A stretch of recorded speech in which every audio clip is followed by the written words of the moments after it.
Ya, terima kasih pemirsa, Anda tetap bersama kami di Kiswah, kajian Islam Ahlus Sunnah wal Jamaah bersama Kiai Misbah. Baik, kita akan lanjutkan perbincangan kita dan kali ini kita akan membahas pertanyaan-pertanyaan yang telah masuk melalui nomor WA yang telah disampaikan kepada kami di 0896 54076 048. Baik, kita akan bahas satu persatu.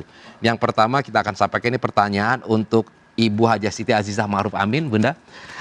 Ini pertanyaan kayaknya pas banget ini nih. Iya. Pertanyaan dari Klaten, ya. Bagaimana ya tips untuk menjaga, memperkuat ketahanan ekonomi keluarga di era ataupun masa pandemi COVID-19 ini? Nah, silakan. Ya, dari Klaten ini. Dari Klaten. Ya. Ya, di situasi pandemi COVID tentu ini dampaknya terasa sekali ya di seluruh lapisan masyarakat. Dan biasanya isu yang paling terasa sekali di situasi pandemi itu adalah isu selain isu kesehatan ya, yang juga tadi kita sampaikan dengan juga isu ekonomi. Isu kesehatan, isu ekonomi di situasi pandemi, banyak yang terpapar COVID, kemudian banyak yang di PHK, ya kan, karena ada PSBB gitu ya, sehingga orang banyak yang tidak lagi bisa bekerja. Nah, untuk itu kami mengajak masyarakat untuk memanfaatkan ya situasi pandemi COVID ini dengan tadi gerakan tanam dan makan kelor itu. Nah, itu kan tanaman rakyat yang mudah sekali ditanam dan punya nilai ekonomi sebetulnya. Karena dia bisa dimanfaatkan untuk makanan, ya, bisa untuk sayur yang bisa meningkatkan gizi dan kesehatan keluarga, juga bisa jadi industri rakyat.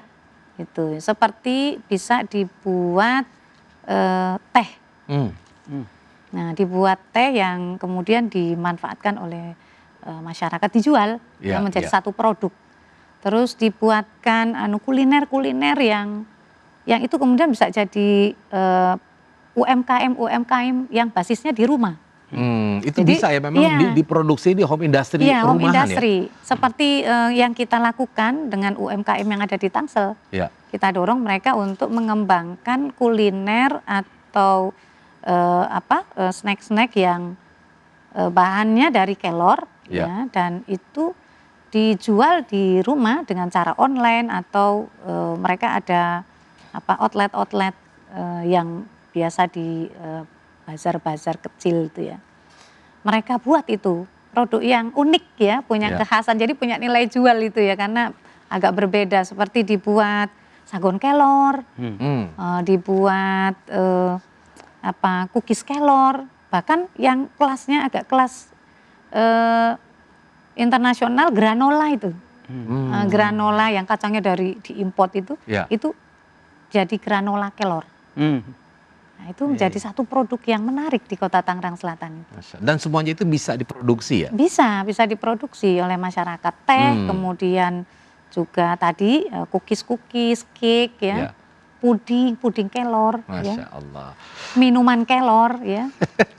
Itu menarik ya, sehingga menjadi industri rakyat yang mereka saling membutuhkan satu dengan yang lain. Jadi nggak perlu keluar rumah, nanam di rumah, karena kelor itu ditanamnya mudah itu. Di polybag juga bisa, jadi yang nggak punya tanah juga bisa nanam. Luar biasa. Sambil untuk refreshing kan, situasi pandemi COVID kan nggak bisa kemana-mana. Ya, sehingga mereka memanfaatkan waktu dengan menanam kelor itu. Baik Bunda, ini pemirsa, ini betul-betul solusi yang tepat guna. Jadi kalau nanti orang terbayang Tangsel, itu terbayang kelor. Kelor Tangsel kelor. Waduh. Bahkan bisa dikembangkan secara industri besar loh, seperti kosmetik, obat-obatan, ya. Bahkan ini ada yang mengembangkan batik kelor. Batik kelor. Ya. Baik, nanti akan kita perdalam lagi Bunda. Ini soal kelor ini sungguh sangat luar biasa ya, kekuatan dari Tangerang Selatan yang dikembangkan oleh Ibu Azizah. Nah, pertanyaan yang kedua ini ke Kiai. Kiai, siapakah yang dimaksud dengan firqah an-najiyah atau golongan yang selamat dalam hadis itu? Ini dari Bayu, kalau tadi dari Mbak Iin, sekarang dari Bayu di Bandung. Baik, terima kasih Mas Agus, izin Ibu Azizah. Bahwa firqatun najiyah itu istilah di dalam hadis ya. Bahwa satu saat nanti Rasulullah sudah memprediksikan umatku ini memang banyak firqah-firqah, banyak kelompok-kelompok. Maka Rasulullah mengingatkan, alaikum bisunnati wa sunnatil khulafair rasyidin. Hendaknya kamu itu berpegang teguh dengan sunnahku dan sunnah khulafair rasyidin. Ya. Jadi yang dimaksud firqatun najiyah adalah mereka yang mengikuti ajaranku, ajaran Nabi Muhammad maksudnya, Ya. dan ajaran khulafair rasyidin. Itu yang disebut firqatun najiyah. Sehingga dalam masalah akidah, dalam masalah amaliyah, dalam masalah syariat, dalam masalah akhlak, ukurannya ke sana. Kira-kira Mas Agus, Ibu Azizah, saya ikut firqatun najiyah tidak? Ya ukurannya, timbangannya ma'ana alaihi washabi. Misalnya izin. Kalau kita mencaci maki sahabat misalnya. Insya Allah. Kira-kira Rasulullah melakukan nggak? Yang enggak, Ya, enggak. enggak mungkin. Para sahabat melakukan nggak? Enggak mengajar. Ya berarti ya udah. Misalnya Mas Agus, ada orang berdakwah misalnya, mencaci maki. Amar ma'ruf katanya ya, tapi caci maki sana sini. Ya. Apakah itu diajarkan oleh Rasulullah? Maka kalau kita menjawab ya tidak, berarti itu bukan ajaran firqatun najiyah, kelompok yang selamat. Malah ada satu ungkapan Mas Abus di dalam kitab yang saya kutip dari perkataan dari Imam Malik. Itu Imam Malik menyampaikan begini, berkaitan dengan cara penyampaian kita di dalam menyampaikan pada masyarakat Ibu Azizah. Beliau menyampaikan begini, idza ra'aitumur rajul, idza ra'aitar rajul, jikalau kau melihat ada seorang berdakwah, kemudian yudafi anil haq, menyampaikan kebenaran lah, amar ma'ruf nahi munkar, tapi fayashtam wa yaghdabu, kerjaannya caci maki, marah-marah. Maka apa katanya beliau? Fa'lam annahu ma'lulun niyah. Ketahuilah dia itu niatnya enggak benar. Jadi izin kalau Kiai Misbah ceramah marah-marah, caci maki, maka fa'lam, ketahuilah annahu ma'lulun niyah, niatnya enggak benar. Karena apa? Li'annal haq la yahtaju ila hadza. Karena kebenaran agama ini tidak butuh dakwah model macam begini. Ya kita ini berdakwah Mas Agus, ngajak orang, istilah kami itu amar ma'ruf nahi munkar, kan gampangnya lah salesnya Allah gitu. Tentu kita menyampaikan kepada masyarakat ya jangan sampai kasar. Rasulullah sendiri, Rasulullah sudah bagaimana akhlaknya, kurang sempurna bagaimana. Tapi dikatakan kok andaikan Rasulullah itu keras, walau kunta, kalau kamu Rasulullah itu kalimatnya keras, walidhal qalbi, hatinya keras, lam faddu alaih, bukan orang malah ikut, malah takut. Nah, karena itu dalam hal ini saya tegaskan, kalau ada yang bertanya siapa firqatun najiyah itu, ya yang ikut kepada aku dan ikut kepada sahabat.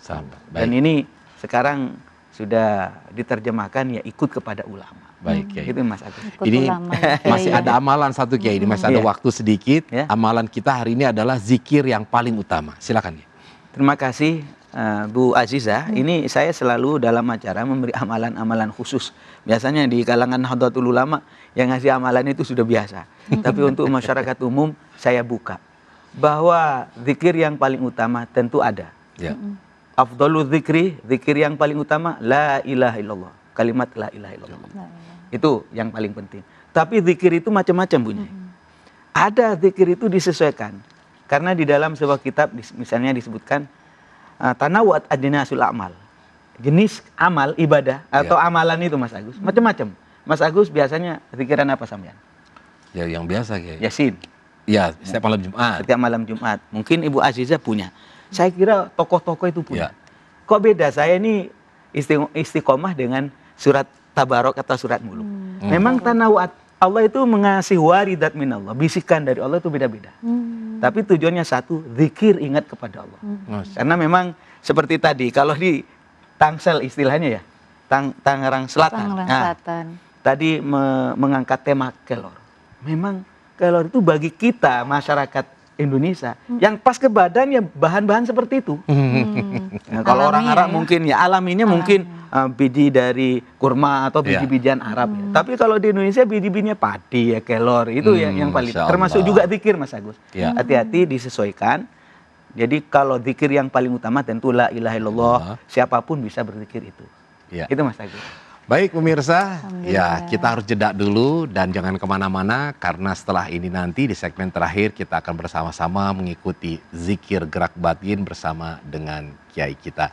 Tetap bersama kami di Kiswah Kajian Islam Ahlus Sunnah wal Jamaah bersama Kiai Misbah.